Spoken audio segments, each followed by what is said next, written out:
Bismillahirrahmanirrahim. Assalamualaikum warahmatullahi wabarakatuh. Saya Fatmawati. Di sini saya akan mempresentasikan perencanaan pendidikan.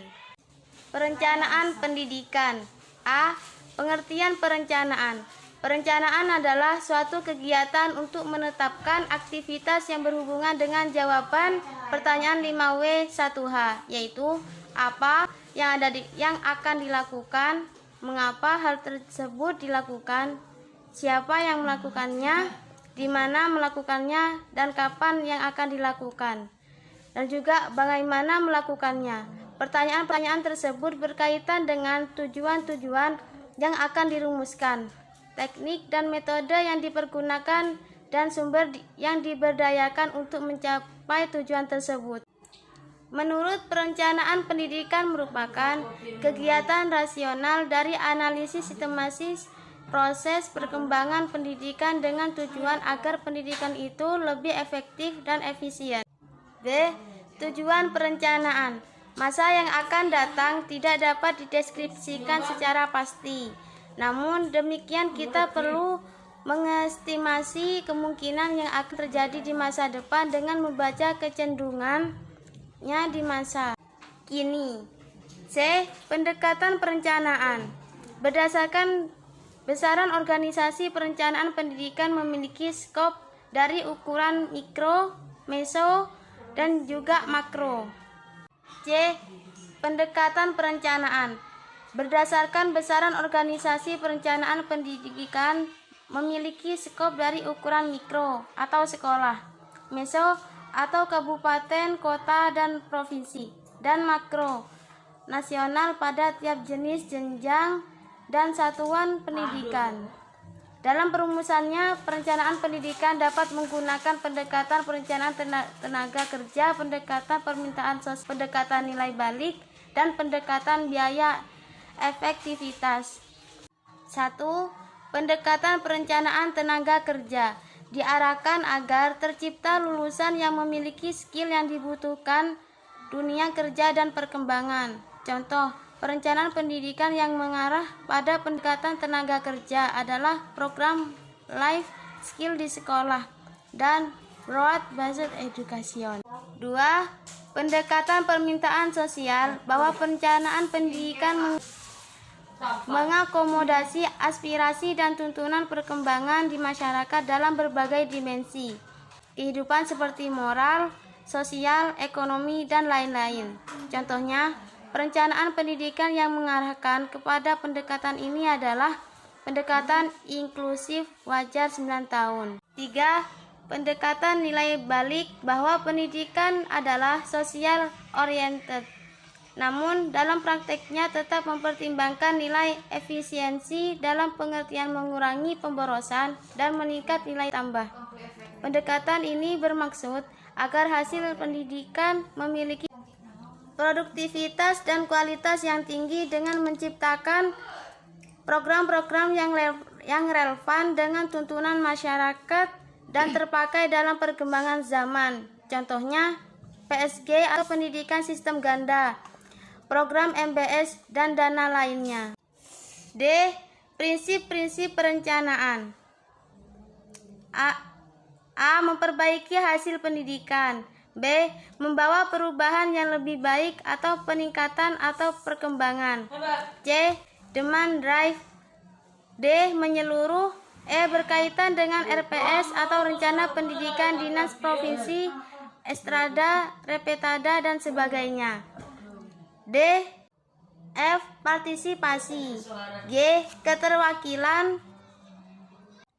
Sedangkan dimensi sebagai prinsip perencanaan pendidikan sebagai berikut. 1. Signifikansi. 2. Feasibility. 3. Relevansi. 4. Kepastian. 5. Penghematan. 6. Adaptabilitas. 7. Waktu. 8. Monitoring. 9. Subjek. E. Jenis dan lingkup perencanaan. 1. Perencanaan dimulai pada tingkat organisasi yang paling atas ke bawah. 2. Perencanaan dimulai pada tingkat organisasi yang paling bawah ke atas. 3. Diagonal horizontal planning. 4. Rolling plan. 5. Gabungan top down dan bottom up planning. 6. Perencanaan strategis. 7. Perencanaan operasional. Sedangkan lingkup perencanaan terdiri dari perencanaan mikro, meso, dan makro. 1. Perencanaan mikro adalah suatu perencanaan pada level operasional ditunjukkan secara khusus untuk memperbaiki kemampuan dan kinerja individu atau kelompok kecil individu. 2. Dan rencana pengembangan mutu SD, SMP, SMK. Perencanaan meso adalah suatu perencanaan level organisasi operasional dan menengah ditunjuk secara khusus untuk memperbaiki kinerja organisasi atau satuan pendidikan seperti rencana sekolah, SMA atau SMK, dinas pendidikan kabupaten atau kota, rencana sekolah seperti rencana kerja tahunan dan RPS.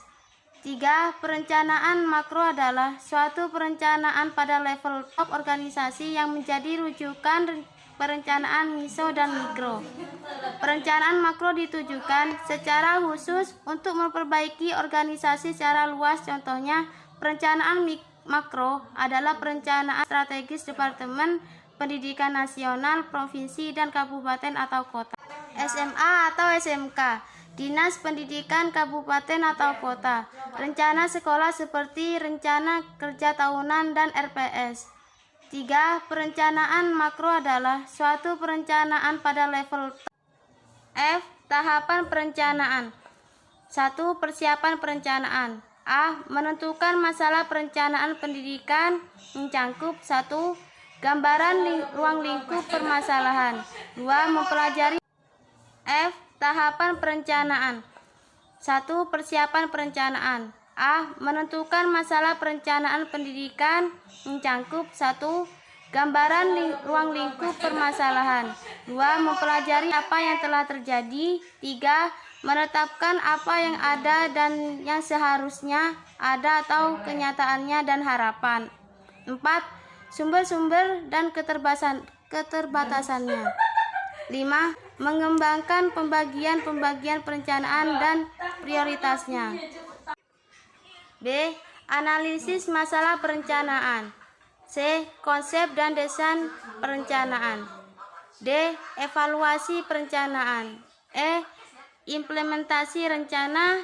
G. Balikan pelaksanaan rencana. Tahapan perencanaan yang disusun tim peningkatan mutu SMP sebagai berikut. 1. Melakukan analisis lingkungan strategis. 2. Melakukan analisis situasi untuk mengetahui status situasi pendidikan saat ini. 3. Memformulasikan pendidikan yang diharapkan di masa mendatang. 4. Mencari kesenjangan antara butir 2 dan 3. 5. Berdasarkan hasil butir 4 disusunlah rencana strategis dan rencana operasional. 6. Melaksanakan rencana pengembangan pendidikan kabupaten atau kota. 7. Melakukan pemantauan terhadap pelaksanaan rencana dan melakukan evaluasi terhadap hasil rencana pendidikan. Perencanaan strategi berisi aktivitas berikut. 1. Merumuskan visi, misi, dan nilai lembaga. 2. Analisis lingkungan strategis. 3. Faktor-faktor kunci keberhasilan. 4. Tujuan dan sarana. 5. Strategi atau kebijakan program dan kegiatan. 6. Evaluasi kinerja atau kebijakan program dan kegiatan. 6. Evaluasi kinerja. Cukup sekian ini penjelasan dari saya. Wassalamualaikum warahmatullahi wabarakatuh.